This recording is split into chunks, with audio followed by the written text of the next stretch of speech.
This is the Big O Show. This is the Big O Show. All right. And Carlos Cigarro, every cruise line may do it, but every cruise line doesn't own the heat. All right. Let's go. Cam, how you doing, baby? I don't hear Steve Ross cry poor, because it does frost my ass. It does frost my ass when I hear the Heat, and then but if they go over and they trade for Miles Turner, then they're a luxury tax team. And then if they want to really make a big move next year, they will be a repeater tax. And I sit there and say, so what? Right. So what? You know who's willing to play the tax? The 76ers are willing to play the tax. And the Golden State Warriors. Yeah. And you know what? If you gave the Knicks a chance to acquire 2 or 3 stars and they had to pay the tax, James Dolan's ugly, sorry, terrible music playing ass would easily pay the tax. You know what I'm saying? So this is what you're dealing with, right? This is what you're competing with. Golden State is paying, repeater tax after repeater tax after they're paying so much tax, they make the Sixers tax look like it's nothing. Like it's you and me buying $1 Coke at the store and paying 6.5 cents. The Warriors are paying some serious tax, and why? They want to keep winning, dude. Yeah. And so you want to play this game? Hey, on the international soccer level, do you follow international soccer? Not much. No. Well, but if you own one of those teams, get ready to spend a lot of money if you want to compete, right? You're gonna have to spend 30-40 million on a transfer fee, and even more to buy the player salary. So it's a whole ordeal, right? Yeah. I'm familiar with that for sure. Yeah, exactly. So you want to buy Manchester United? Well, get ready, baby. You're going to spend a lot of money to run Manchester United because your fan base around the world is going to have a demand. So I just that to me, because when somebody says, "Oh, the Heat are," they're picking on Riley now. Man, you don't pick on Riley, bro. Riley's fine. Riley does his job. It's the other stuff sometimes that gets in the way. All right, let's get into a little Dolphins talk. First of all, any surprise overall for you right now of somebody that is on the roster or somebody that isn't on the roster, just out of curiosity after everything that's been done? I don't think there's any huge surprises, honestly. I thought they were going to get rid of Ethan Carter, the other tight end, but he's a good special teams player. 5 tight ends is a lot of tight ends to keep. It's a lot of tight ends for a team that wants to run 3 receivers, and you paid Cedric Wilson, you paid Tyreek Hill, you have Jalen Waddle. You're going to be in 3 wide receiver sets 75% of the time, and so yes. Did you notice who backs up Alec Ingold? Yes, I understand that. Yeah, you need your fullback. You can't carry 2 fullbacks, right? And this is what I talked about for weeks now. The stupid shit they did last year, that they had so many players that could not be 2-way players and cannot help you in other areas. That shit could not happen. If you're going to keep Skyler now, you must have players that are 2-way. So nobody in their right mind keeps 2 fullbacks. Yeah. So something happens to Alec Ingold, somebody's got to step in. And so I said that maybe the draft pick from the year before from Boston College, they start using him at that. Look out for that. Well, guess who it ended up being? It ended up becoming Ethan Carter. And in the last game, when I saw him come in right after Alec Ingold, and he got that key block that sprung Michelle into the touchdown, I said, this is the guy that made the team, guaranteed. I told everybody that night he made the team because he showed that he was the backup fullback, and because McDaniel, he values the fullback. He has to have a backup just in case in a pinch, and Ethan is going to have to know the system. So he helps you on special teams. He's actually a decent tight end, and he's your backup fullback. The dude is actually very valuable, and he's super cheap, which is, think about that. That's the kind of player Mickey Arison would like. Oh, I'm sorry. Did I say that? I'm That's sorry. I'm good. sorry. That's Go ahead. good. I'm sorry. No, I get it. I get it. I just think the whole idea, like I said, of and I think a part of it you want to keep Tanner Connor, who had a really good camp. I don't know if he would have got claimed. I think he might have got through waivers, but I guess they weren't trying to risk it. I just don't know that that would have been the roster allocation that I would have used, especially when you have issues at corner, and that's probably my other thing on the roster. Byron Jones going to PUP.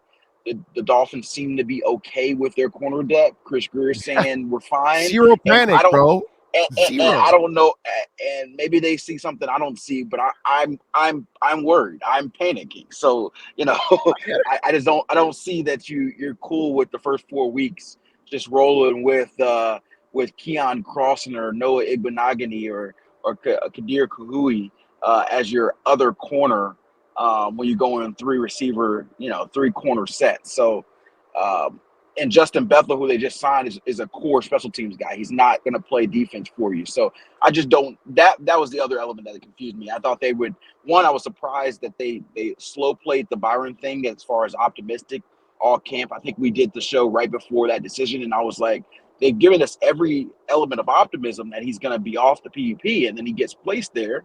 And so I asked Chris and Mike after, was there any changes? And they're like, no, we're just being patient. We're giving him his time, which is fine. But you feel like you would have done more work in getting another corner to replace him for the first 4 weeks if that was the case. I mean, that's just my thought. I mean, they're playing the Patriots, the Ravens, the Bills, and the Bengals in the first 4 weeks. Like, those are no slouch teams. Well, I'm not worried. I'm not worried about the first two. The Patriots have no receivers, and Yes. Devontae will get sealed off by X, so I'm not worried about that. And last time I checked, Lamar Jackson still can't beat cover zero. You don't figure that out in the offseason. I'm sorry. That So is true, but I'm not concerned at all about that game with the Baltimore Ravens anymore. Well, The Ravens have been figured out. You play cover zero and force him to beat you with his arm, and he'll never beat you with his arm. So it's the next two. It's the next two that I would worry about with Byron, the best receiving core in the NFL in Cincinnati, and obviously the Bills. Now the Bills have their own problems in the secondary. Right, So White's Tua and on company IR. may be able to take advantage while Josh is taking advantage of our secondary. Tua should be able to take advantage of their secondary. So here's what I would say. Yeah, obviously the last 2 games they're gonna be really tested, but the first 2 games I would be very careful because although Mac Jones and the Patriots offense are not gonna slice and dice you in the air, and although Lamar has had trouble with the Dolphins defense, particularly last year, I still think, particularly with the Ravens, that's a team that's gonna compete for a playoff spot. And even if they're not slicing and dicing you in the air, they can beat you in other areas, and that defense is really stout. And so being one down on corner, that might be a difference on a play, a play or two that they're going down the field. And I just think this is a team that they've done it the last couple of years, but I just don't know if they can afford to go into a 1-3 hole in their first 4 games. And this year, just given how deep the AFC is. So I just think that this is a very important first 4 games to just kind of say, hey, we'll see what the young guys do. I agree. I just have confidence that they're going to win the Patriot game and they're going to win the Baltimore game. I just think it's one of those things that I think they kind of figured out what they had to do with Lamar. Stack that box and play cover zero and force him to be perfect with his arm, and that's not his strength. That's never been his strength. So that's where, to me, that kind of changes. So we'll see what happens there. Your thoughts on Tua being named captain after? Well, actually, if we look at it, let's just not just Tua part A, part B of that question. Tua, Holland, Tyreek, X, Landon, Armstead, Connor are your captains. Flo chose last year Landon Roberts, Jesse, Double Agent 77, Clayton Fedulum, Mac Collins, and Jason McCourty. There's like a huge difference of what went on as captains here and as captains there. What does Cameron Wolfe read into that? Because I'm going to tell you what I read Well, into that.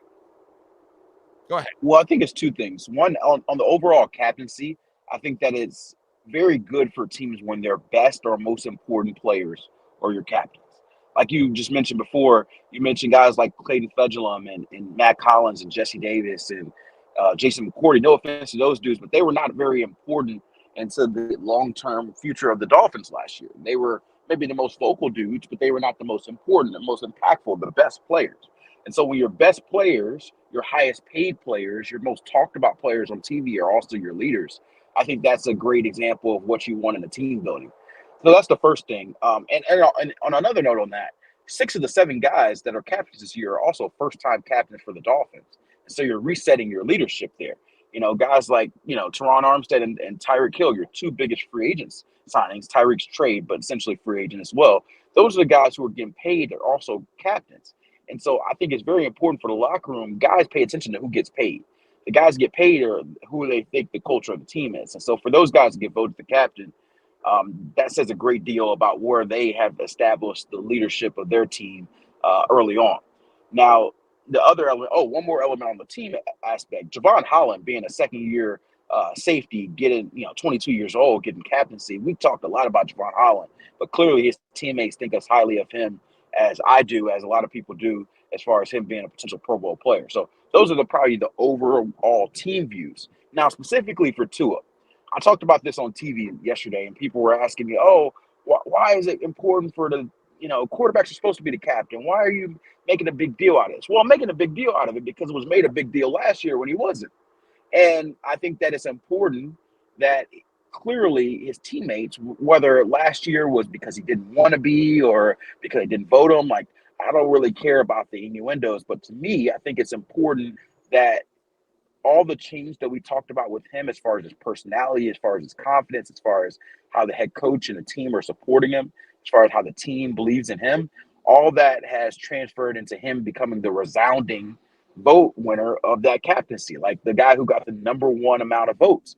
And so I think McDaniel obviously was intentional and letting us know that nugget, but I think it also tells you that these guys believe in Tua. Like, there's been a lot of questions, whether it's leaks from the locker room or whether it's people outside of the building saying, "Hey, do these guys really believe in Tua?"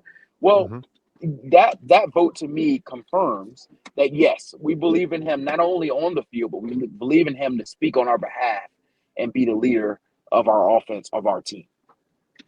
And listen, I agree with you on having your best players as leaders, but to Armstead and Hill's credit, those guys have assumed that leadership responsibility from the second they walked in there, and so they have earned it also in a short time, not just because of their status, not because of their resume, but they have come in and understand that they also must lead, not just perform. So to their credit and to Mike's understanding, I got to make them leaders. Now, here's to me what stands out. Can I interject? Can I interject really quickly on that point? So I think what's super interesting there is, Teron Armstead has been a captain 4 or 5 times in New Orleans. Kansas City didn't have direct captains, but they would kind of rotate them. But I didn't know what Tyreek Hill was as a captain when he first got here. I knew he was an explosive player, but I did not know that he was a leader, that he would be a guy that people followed. I thought he was, Tyreek Hill does Tyreek Hill, and the rest is the rest. And so I have been impressed in seeing how he's taking young dudes like Jalen Waddle under his shoulders, under his wing, even propping up Tua the way he has. That's leadership. And that's something that I don't know a lot of people thought about Tyreek Hill before he got here. All right. And then this is what stands out to me most of all when I saw the captains yesterday. When you see it's a Landon Roberts, Jesse Davis, Fendulum, Hollins, and McCourty, and then you look at Tua, Holland, Tyreek, and Xavier, and Landon Roberts, Armstead, and Connor, what he ended up getting, he didn't want guys that were going to challenge his authority. McDaniel got guys that are going to challenge his authority because they're going to be real leaders, actually, and they're going to actually communicate, and it shows that Flo probably wanted more guys that would be more what would we call it? Conduits to his Yes, message. men. Yes, men. Kind of, yes. Yeah, not necessarily yes, man, because I don't But think guys that I guess Landon Roberts is necessarily a yes man, but no, not at all. Landon Roberts is exactly. definitely not But I a do yes man. think that but I do think that they're the kind of guys that the guys that he had for him would relay that message for him and move forward. Whereas I think now a Teron Armstead can go to Mike McDaniel, say, no, coach, we need to do this or that. And then he's willing to listen and willing to communicate with his team. And I think that that was important, that McDaniel has been very, very honest and very, God, what's the word that I'm looking for? He's Transparent. kind of Yeah. been, yeah, he's been very transparent. And the only way you can be transparent is by that you're willing to listen to what the negativity, the opposite point of view, all those kind of things. The group that Flo picked last year wasn't really going to challenge his authority a lot. Well, I This will one, say this. I think first of all, I think it's Christian Wilkins is the last one. I think you mentioned Connor. I don't think Connor got no, that's right. captaincy. I'm sorry, Christian Wilkins, Yeah, not Connor. I don't know why I said but yes. the other element, I would say, I think that they was still player voted last year. So I don't think Flo picked them last year. I think it was player voted, but overall, I think that the guys tell you who their staple is. And I think last year there was a lot more uncertainty about Tua, given that from the start of the season there was the Deshaun Watson stuff. So, whether conscious or unconscious, there's probably guys in the locker room who are wondering, because of the lack of clear message from Flo and from the rest of the guys, is Tua going to be our quarterback by middle of the season? Are you guys going to trade for Deshaun Watson? Are you guys going to do that? And so now it seems like there's more certainty. There's more straightforward with this is our team and going forward. And so I think that there was a lack of leadership in previous years because of the uncertainty. Like Landon Roberts has been the leader of the defense since he's got here. He has been the one leader, really. But on the offensive side, like you mentioned, Jesse Davis was sort of the leader by default because there was no other guy that was sort of stepping up on the O-line. And you have to have a captain that's the O-line. Now, Teron Armstead, he's a leader through choice. Like, he seeks out that. That's his, he thrives in that element. Like, you should hear the young players rave about him. Well, he's a not star, even about and what he does. he's Like, the star of that group. yeah, they circle him. They love him probably more than they would love, Tua, to be honest. It's because of the wisdom that he imparts upon them. And he's just kind of like he's got a killer personality. He does. He's a cool dude. You can tell, right? You can tell he's cool. Exactly. Right, that's the word. Right. So that's why I think it's such a boost for them to have additional leaders. Like, Alandon is not the only guy anymore that can stand up and say, here it is on the defense side of the ball. Now you have Javon, who's growing into his own as a vocal leader. Yeah. Xavier, a first-time captain, was actually was interesting to me. It surprised me because, as you know, Xavier is the opposite. Why? Xavier is not vocal, but I think that it's very important that guys are telling you that they follow him. But I'm wondering. I talked about this before. Yesterday, I think it was, or the day before. No, it was yesterday when they named him. I'm wondering if X is doing more behind the scenes than what we realize. No, he is. I've heard from players who say that X is a great leader. He's a great leader, and he's a motivator, but he does it his own way. I was actually in the locker room talking to Javon Holland about this yesterday, and he was like, X does X on the field. Like, X is like, not that like a freelance way, but like X, you don't have to worry about him. He's going to lock down his side of the field. He's not necessarily communicating like, hey, you do that, telling you what you need to do, but he'll handle his deal. But off the field, he'll pull guys aside. He said he never big times young dudes. If you tell him something, he's the type of guy you want. So he never changes his personality. Like, if you know X, he's not a talker. He's not a talker at all unless it comes to respect. If he's talking about respect, he will talk.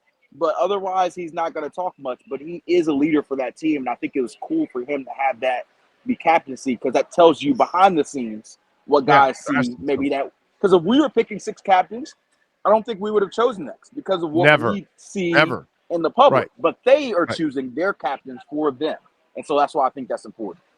Yeah, that tells me he must be doing something behind the scenes. There you go. Yep. All right, good stuff as always, my brother. Appreciate you. Have a great weekend, and we will catch up next week in the KSDT CPA Miami Dolphins report. Thank you. All right. Sounds good. See you, Big O. You got it. Follow him on Twitter at Cameron Wolfe.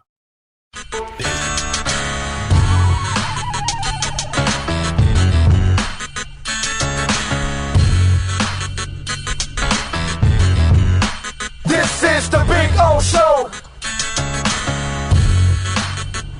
This is the Big O Show.